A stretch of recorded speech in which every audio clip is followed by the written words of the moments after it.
Padre Celestial, queremos darte gracias por la bendición que nos das de alabarte a través de la música y queremos darte gracias también por permitirnos abrir en este momento tu palabra. Pedimos tu guía y tu dirección en este tiempo, Señor. Oramos en el nombre de Cristo Jesús. Amén. Muy buenos días, tomen asiento por favor.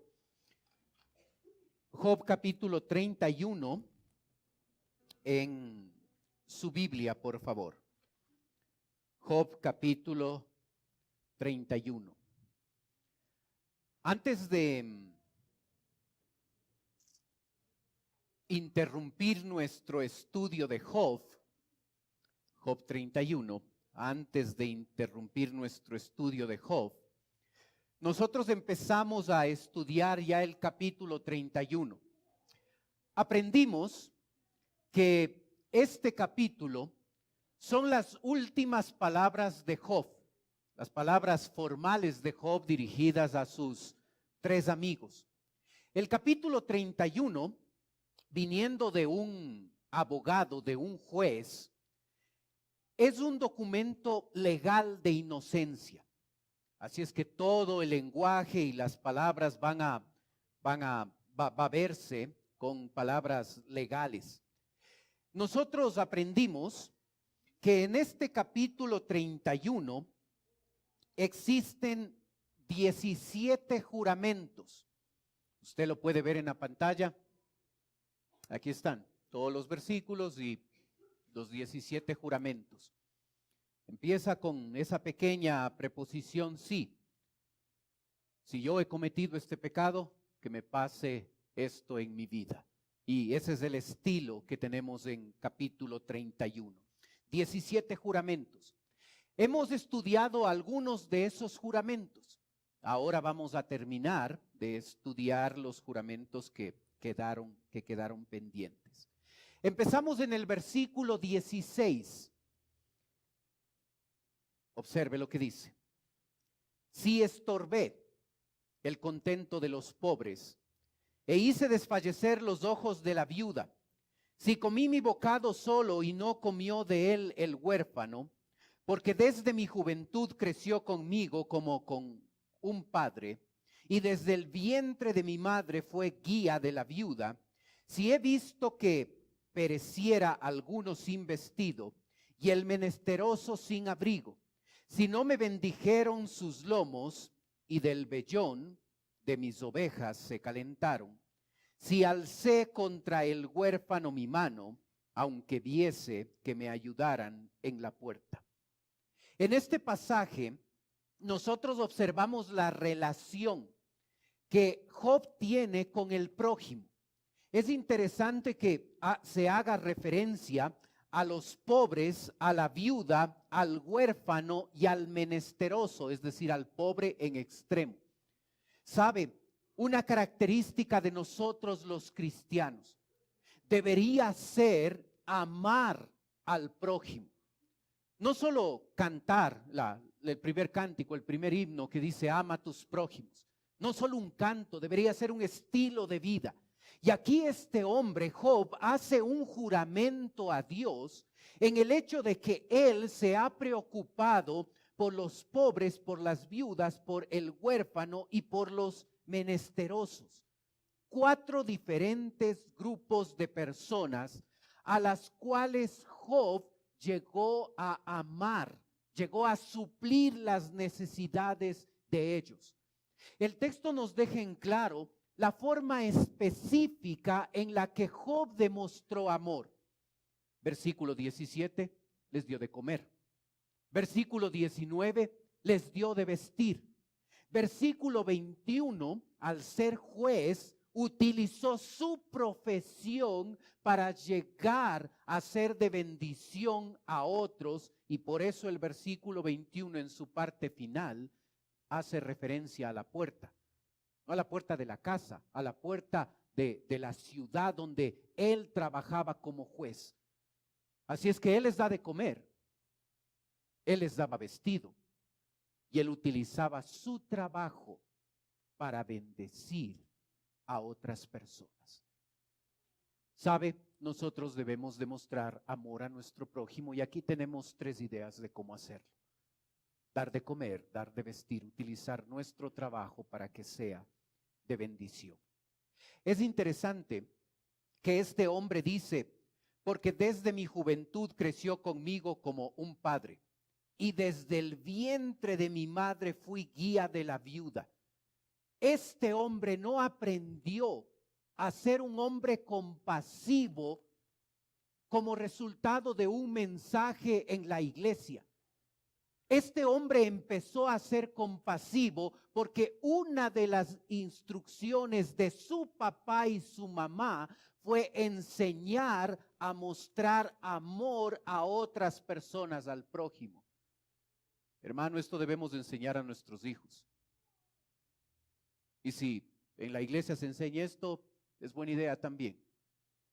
Pero esto debe ser enseñado en casa. Nuestros hijos deben ver a nosotros que somos compasivos, que ayudamos al que menos tiene, que podemos dar de comer, dar de vestir, utilizar nuestro propio trabajo para ser de bendición a otras personas. Hermano, es un pecado la falta de compasión. Es un pecado la falta de amor al prójimo. Y como usted puede ver en el boletín que recibió a la entrada, en la parte central usted tiene el bosquejo del mensaje y cada uno de los 7 conceptos, 7 pecados que vamos a analizar en la mañana, usted puede ir poniendo un visto. Si tiene problemas con ese pecado o si no tiene problemas con ese pecado. Recuerde, no deje el boletín en las bancas, llévelo con usted. Úselo, clasifíquelo, guárdelo para que volvamos otra vez a recordar lo que estamos aprendiendo ahora y usted puede evaluarse para ver en cuál de las 7 o en cuáles de las 7 áreas que vamos a ver ahora usted y yo tenemos problemas, tenemos dificultades. Este hombre dice que desde que estaba en el vientre de la mamá aprendió a ser compasivo. Fue papá y mamá quienes le enseñaron a ser compasivo con su ejemplo. ¿Sabe? La Biblia dice, si alguno dice, yo amo a Dios y aborrece a su hermano, es mentiroso.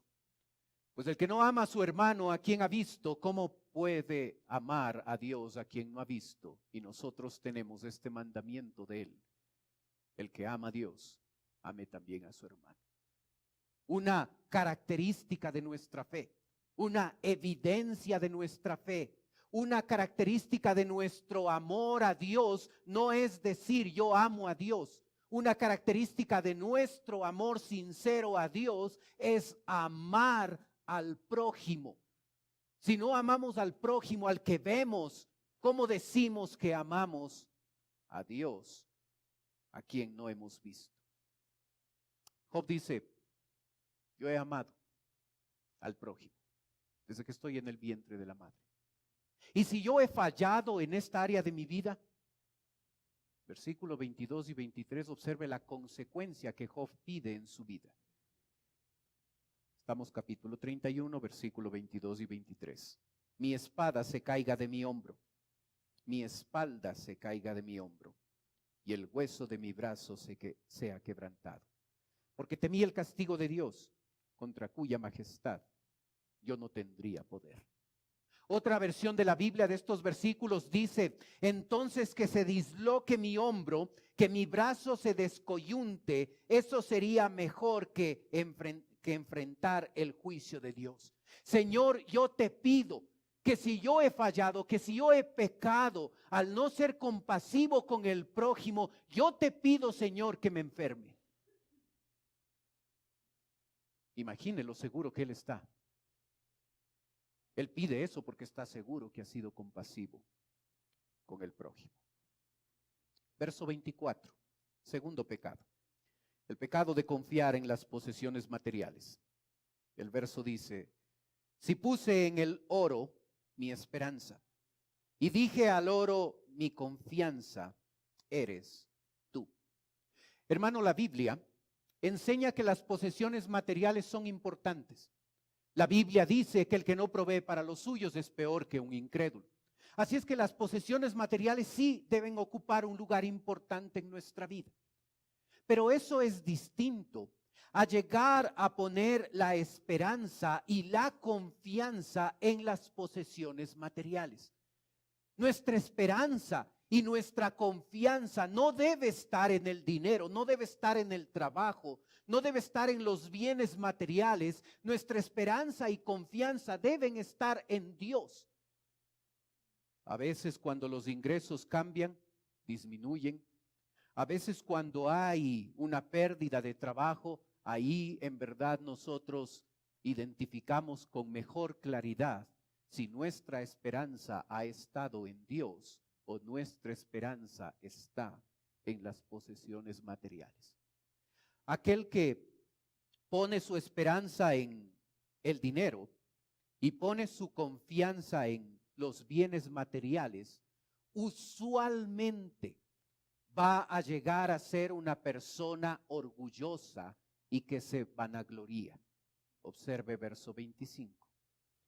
Si me alegré de que mis riquezas se multiplicasen y de que mi mano hallase mucho. Otra versión dice, jamás mi dicha ha consistido en tener grandes riquezas o en ganar mucho dinero. El tener dinero no debe llevarnos a alegrarnos. Nuestra alegría y algo más profundo, nuestro gozo, deben venir no por el dinero que tenemos, sino por mantener una relación cercana y profunda con nuestro Dios. Eso debe producir alegría. El dinero es importante y el dinero sí puede darnos cierta libertad y cierta comodidad y está bien progresar en la parte económica. Pero mi esperanza no va a estar en el dinero. Mi confianza no va a estar en las posesiones materiales. Mi alegría no va a venir a mi vida cuando tengo mucho que comer en casa o cuando tengo solo arroz con café negro. Mi alegría va a venir de mi relación cercana con Dios. Estas características de poner esperanza y poner confianza y vanagloriarse, estas tres características, son repetidas por el apóstol Pablo. Observe la cita. A los ricos de este siglo, manda que no sean altivos, ni pongan la esperanza en las riquezas, las cuales son inciertas, sino en el Dios vivo, que nos da todas las cosas en abundancia para que las disfrutemos, que hagan bien, que sean ricos en buenas obras, dadivosos, generosos, dice 1 Timoteo 6, 17 y 18. Observa, no altivos, no poniendo la esperanza en las riquezas, sino poniendo la esperanza en Dios y aprendiendo a ser ricos en buenas obras. ¿Ha cometido el pecado de confiar en las posesiones materiales? ¿De que la esperanza, la confianza está ahí? Tercer pecado, versículo 26 al 28. Siga calificándose, evaluándose en su boletín. 26 dice, si he mirado al sol cuando resplandecía, o a la luna cuando iba hermosa, y mi corazón se engañó en secreto, y mi boca besó mi mano, esto también sería maldad juzgada, porque habría negado al Dios soberano. ¿Sabe? Aquí no se hace solamente referencia a ver lo hermoso de un sol resplandeciente, de una luna hermosa. Aquí nos está atacando el llegar a admirar la hermosa creación de Dios. Atrás de las palabras de Job se refleja un pecado de idolatría. Y la cita que usted ve en pantalla, sacada de Jeremías 8:2, nos puede ayudar. Observe lo que dice. Al sol y a la luna y a todo el ejército del cielo, a quienes amaron, a quienes sirvieron, en pos de quienes anduvieron, a quienes preguntaron y ante quienes se postraron, no serán recogidos ni enterrados, será como estiércol sobre la faz de la tierra. Observe el texto. Aquí habla de una adoración. Adoración al sol, adoración a la luna, donde le sirven, donde le aman, donde andan en la guía que ellos pueden dar, donde se les pregunta qué hacer. Hermano, yo espero que usted hace rato hayamos sacado nosotros la práctica de ser guiados y consultar el horóscopo. Yo espero que sí. El horóscopo, no lo cambie todavía el versículo, por favor. Viendo qué tengo que hacer mañana.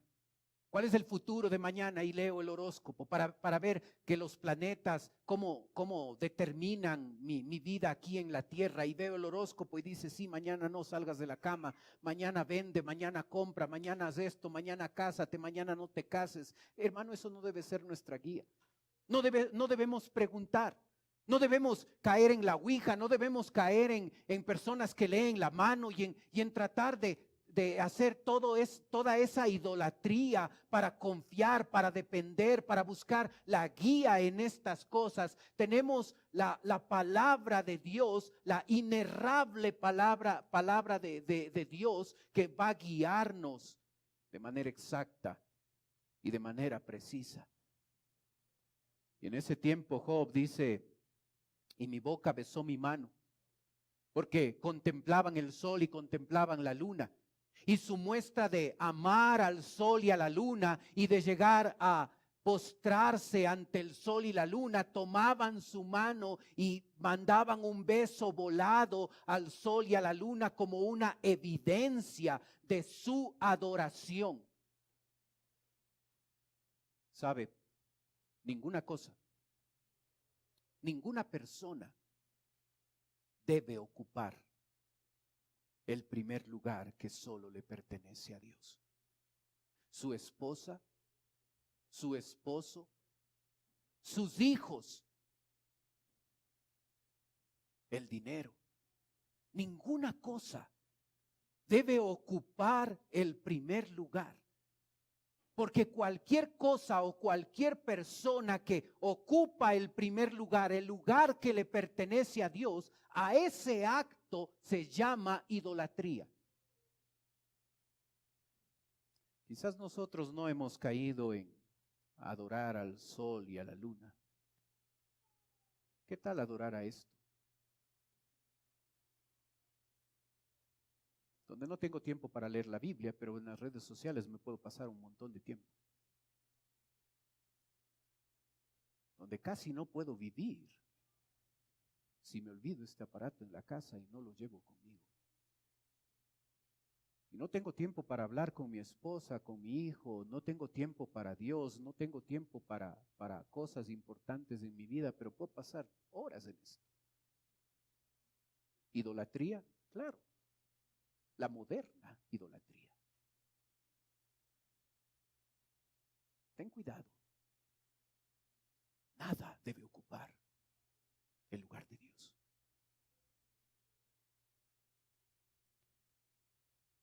Cuarto pecado. Verso 29.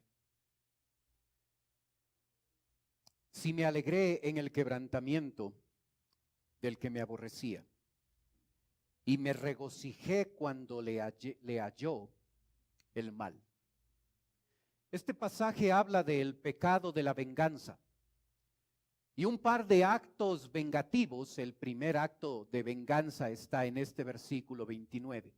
Si me alegré del quebrantamiento del que me aborrecía y me regocijé cuando le halló el mal. Alegrarse. Porque a ese que no me cae bien, a esa persona en el trabajo o a ese vecino en mi casa, cerca de mi casa, con ese que no me llevo y sé que le fue mal, sé que se le ponchó la llanta, sé que perdió el trabajo, cuando me alegro.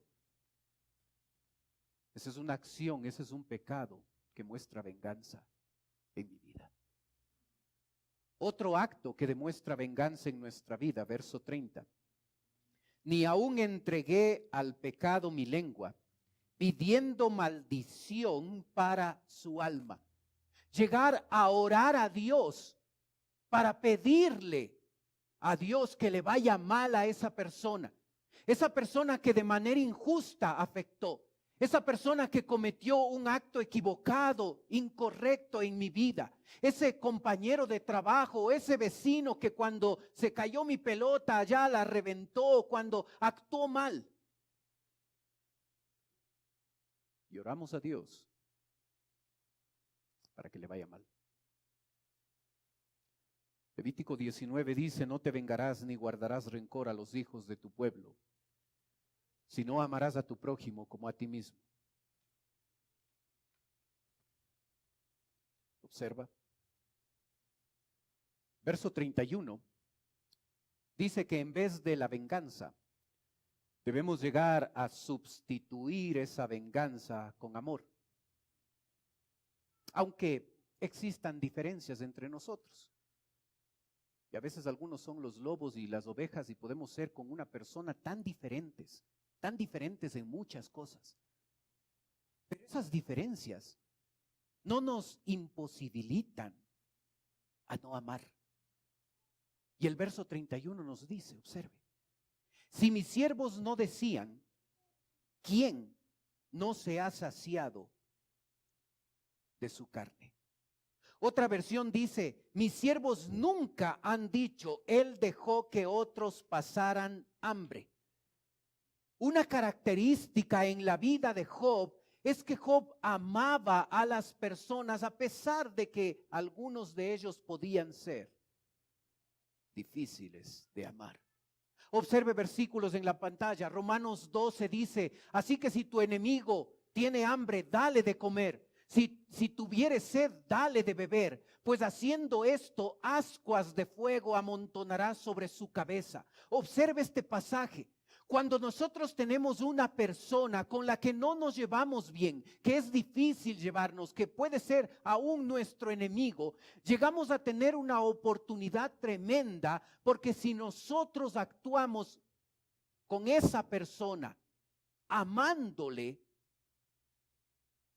eso no es natural para el ser humano. Nosotros no amamos al enemigo. Cuando lo hacemos, es porque Dios ha llegado a obrar tanto en nuestra vida que podemos llegar a amar aún al enemigo. Y cuando lo amamos, ayúdele. Dele de comer, dele de beber. Porque el efecto que produce en la otra persona es que ascuas de fuego se amontonan en la cabeza. El enemigo va a estar sorprendido de que usted le ame, porque el ser humano no actúa así.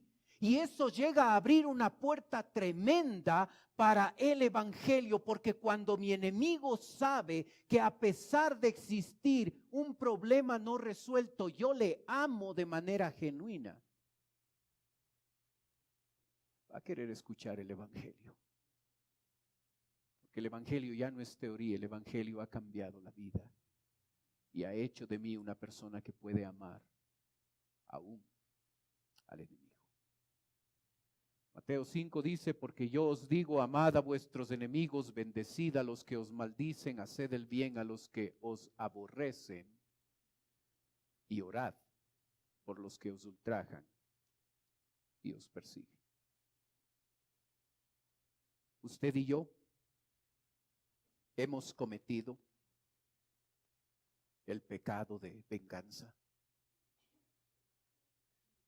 Quinto pecado, verso 32. El forastero no pasará fuera la noche, mis puertas abría al caminante. La palabra forastero hace referencia al desconocido.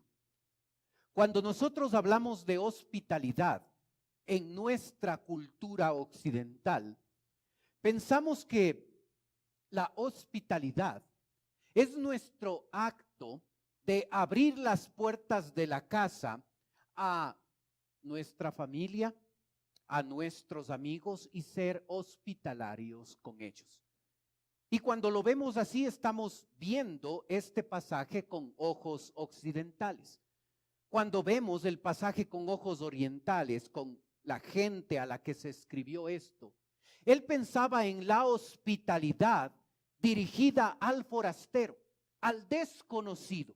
De hecho, la Biblia habla de la hospitalidad como una característica que se aplica a las personas a las que no conocemos. Nosotros como occidentales, ni se nos pasaría por la cabeza abrir nuestra casa a una persona que no conozco,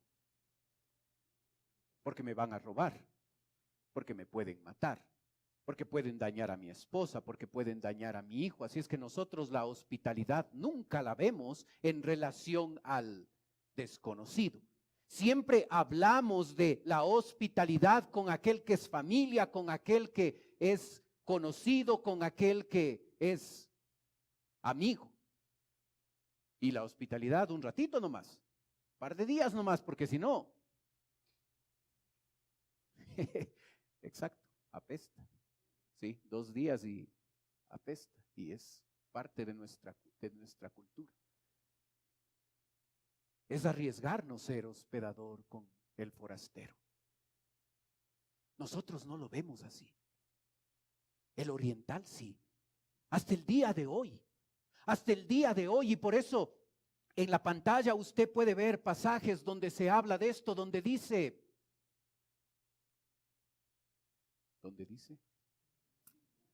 no se duerma por favor, exacto, no, estamos antes, un punto antes, es Romanos 12:13 que dice, compartiendo para las necesidades de los santos, practicando la hospitalidad.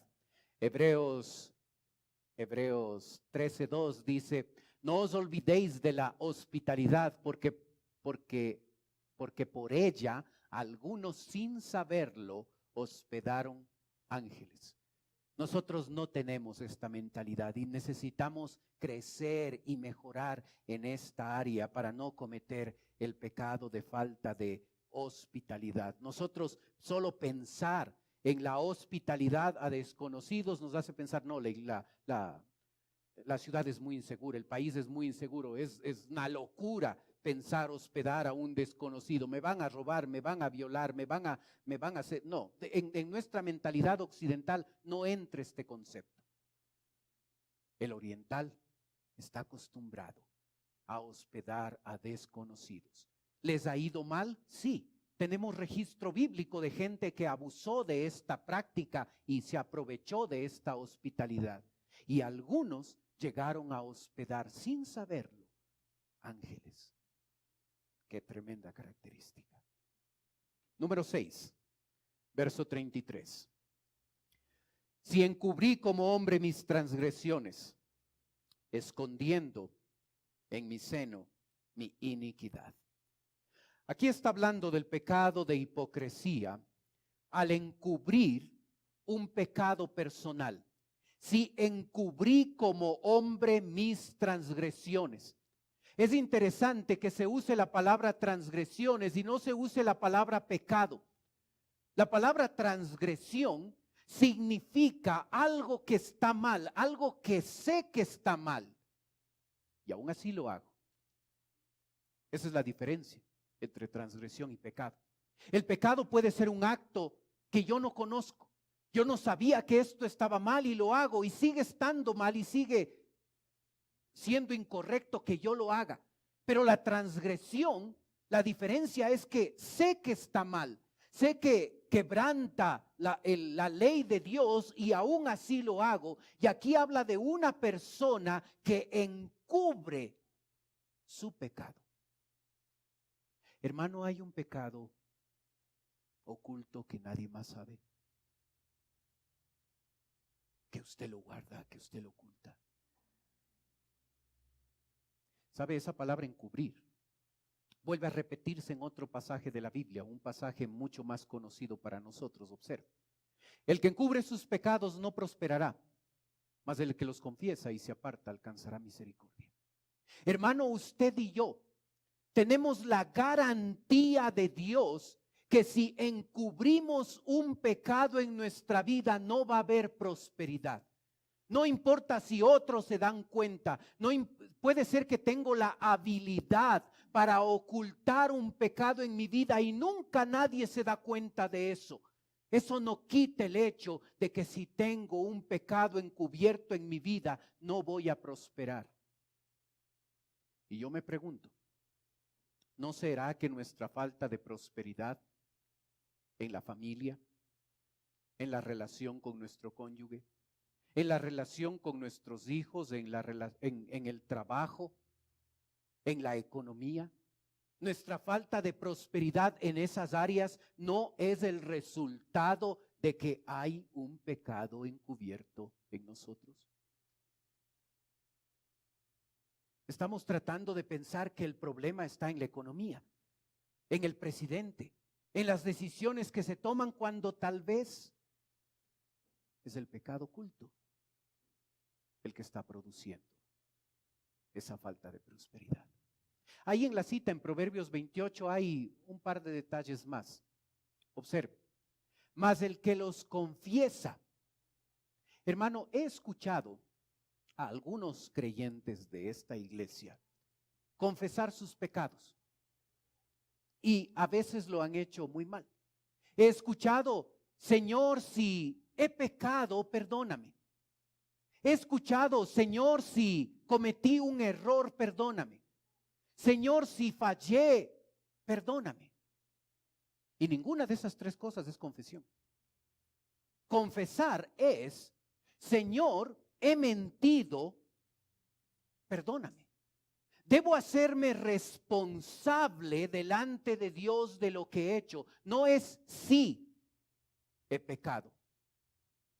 O perdóname el error que he cometido. El pecado no es un error, hermano. El pecado ofende la santidad de Dios. Si me equivoqué, perdóname. El pecado no es una equivocación. El pecado es algo grande. Cristo murió por nuestro pecado. Así es que cuando confieso, si de veras confieso mi pecado, me hago responsable delante de Dios. Perdóname porque soy mentiroso. Perdóname porque me robé. Perdóname porque hice esto, hice aquello específicamente. Pero el pasaje dice, y si se aparta, alcanzará misericordia. No debo encubrir. Y las dos cosas que debo hacer es confesar el pecado y apartarme, porque solo cuando respondo con esas dos acciones alcanzo la misericordia de Dios, alcanzo el amor práctico de Dios en mi vida. He cometido el pecado de hipocresía porque estoy escondiendo algo en mi vida. Pero sabe, hay una segunda parte. Verso 34. Porque tuve temor de la gran multitud, y el menosprecio de las familias me atemorizó. Y callé, y no salí de mi puerta. La referencia a la puerta no es a la puerta de la casa, la referencia de la puerta es a la puerta de la ciudad, donde Job trabajaba como juez. Cuando él realizaba sus juicios, emitía justicia a aquellos que venían a buscarle. Él dice que tuvo cuidado que el temor de la gran multitud o el menosprecio de las familias no le llevaran a Job a callarse. Así es que si viene un peso pesado acá donde mí y quiere justicia, yo no me hago de la vista gorda con el pecado de esta persona que quiere justicia pero está actuando de mala manera, y más bien calladito soy más bonito, como decían en mi barrio. No, yo no voy a ser cómplice del pecado de otros. Y no voy a dejar que el temor, no voy a dejar que el qué dirán, no voy a dejar que la influencia, no voy a dejar que otras personas por su posición me lleven a mí a ser cómplice del pecado de otros. Usted y yo debemos denunciar el pecado aun cuando esto signifique empezar a exhortar a mi cónyuge, a mi hijo. Yo no debo ser cómplice del pecado de otros. Y Job con toda seguridad habla, yo no callé. Y puede venir una persona con influencia, con una posición grande, puede ser familias, no importa. Yo no voy a ser partícipe del pecado de otros, porque hermano, es un pecado de hipocresía cuando yo encubro mi pecado personal o cuando yo encubro el pecado de otros.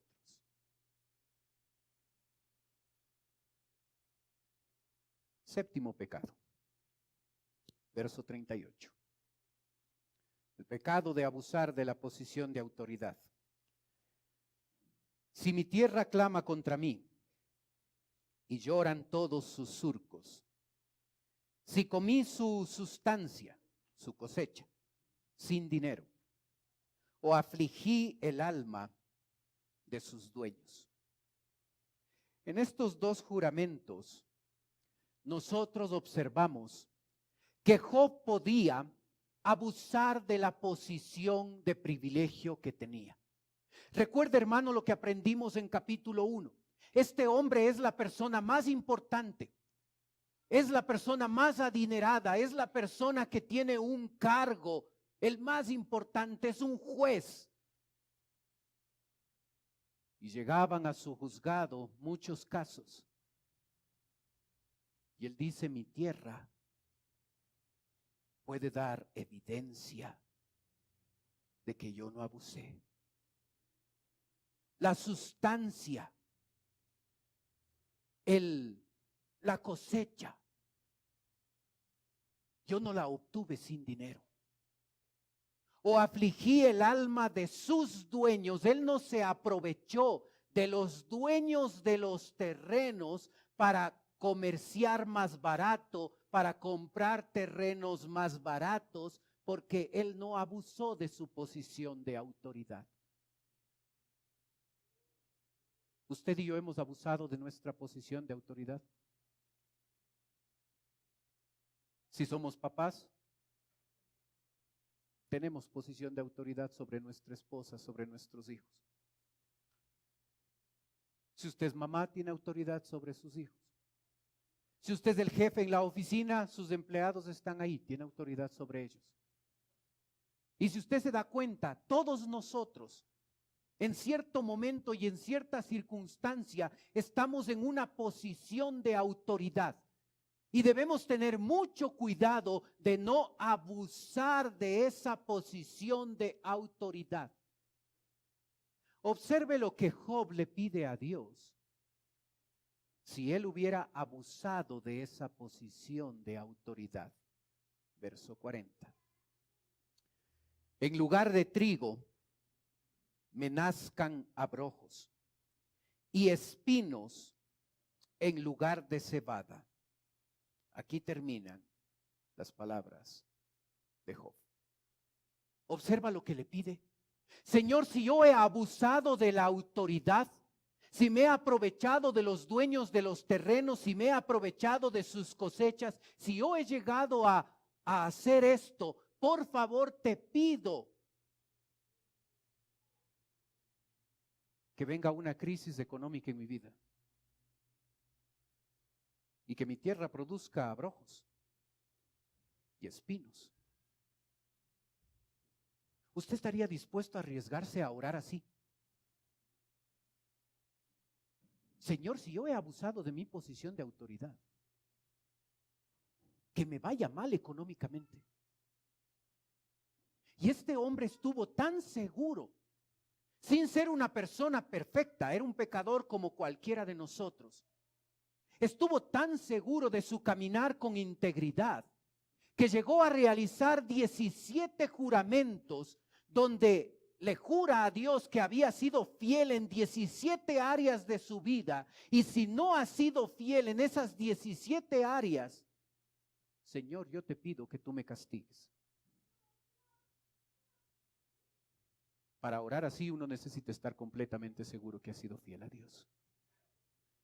Y cuando nosotros queremos saber qué significa ser una persona apartada del mal, tenemos que ir a Job 31 y darnos cuenta que un hombre de carne y hueso con las mismas luchas y problemas que nosotros tenemos, pudo acercarse tanto a Dios que pudo hacer 17 juramentos y decirle: Señor, yo no soy perfecto, pero tú puedes ver que en estas 17 áreas yo he sido fiel. Y si no he sido fiel, yo te pido que me castigues. Qué tremendo ejemplo, qué tremendo testimonio de este hombre que en este momento está luchando con una situación difícil, con una enfermedad incurable. Oremos.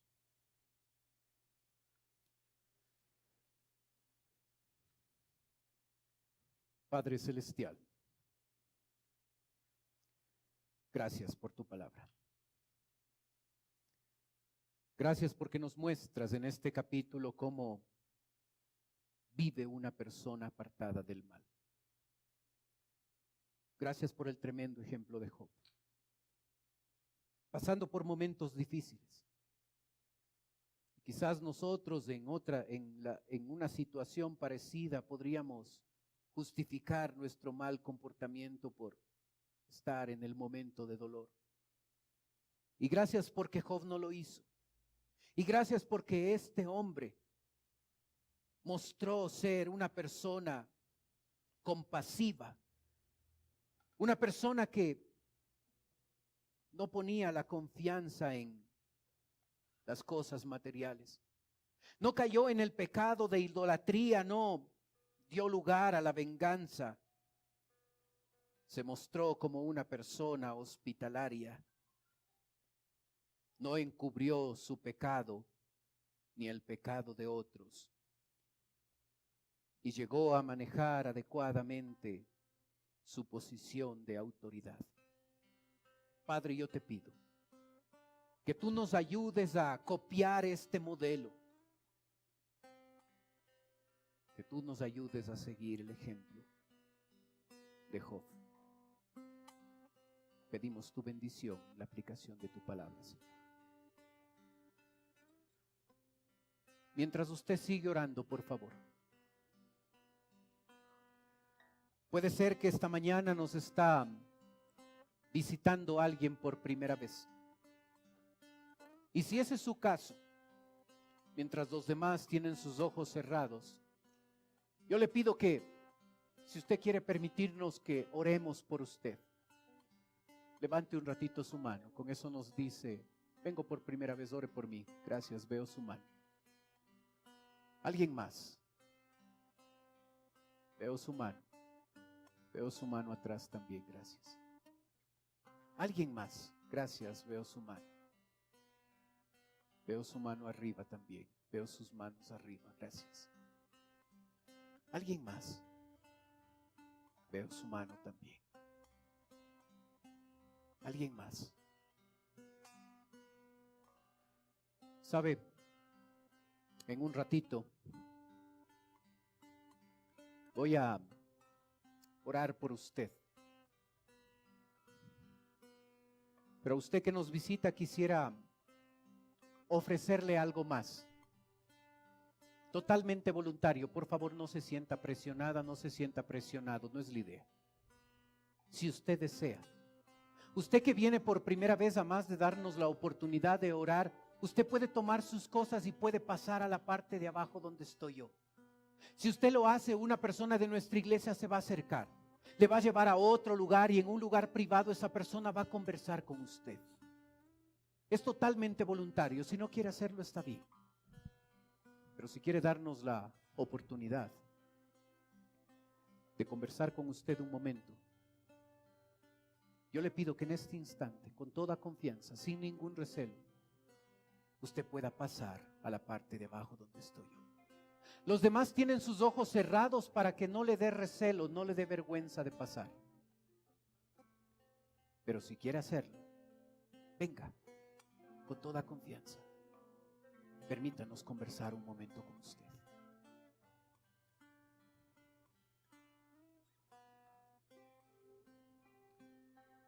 Padre Celestial, te doy gracias por las personas que nos visitan. Tú conoces su vida, Señor, y sus necesidades. Y yo te ruego, Padre, que conforme a tu voluntad tú puedas estar obrando y tú puedas estar supliendo lo que necesitan. Te ruego, Padre, sobre todo, si todavía no te conocen como Salvador personal, yo ruego que hoy sea el día de salvación. Te ruego, Padre, por nosotros, tus hijos. Ayúdanos a evaluarnos específicamente y observar si en estos 7 pecados nosotros hemos caído.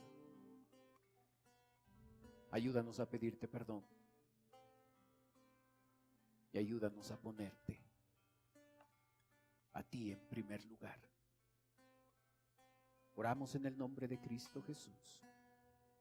Amén. Puestos de pie, cantemos por favor.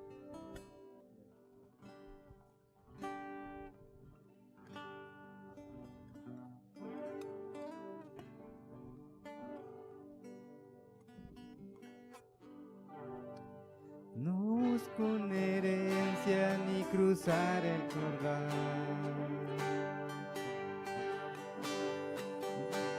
No voy tras fortuna ni prosperidad.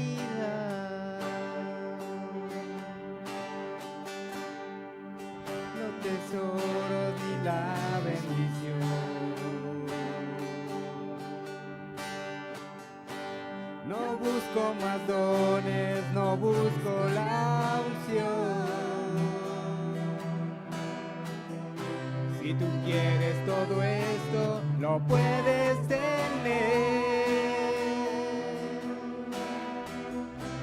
Mas no saciará para siempre tu ser. Dígale, prefiero a Cristo. Prefiero a Cristo.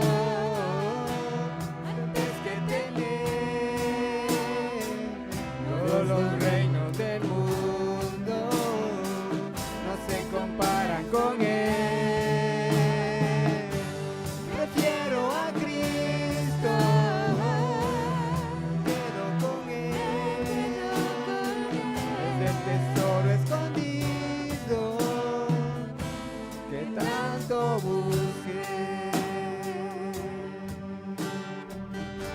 No busco una herencia ni cruzar el Jordán. No voy tras fortuna ni prosperidad.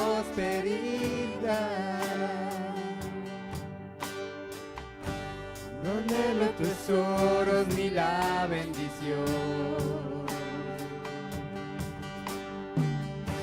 No busco más dones, no busco la unción. Si tú quieres todo eso, lo puedes tener. Mas no saciará para siempre tu ser. Prefiero a Cristo antes que tener todos los reinos del mundo. No se comparan con Él.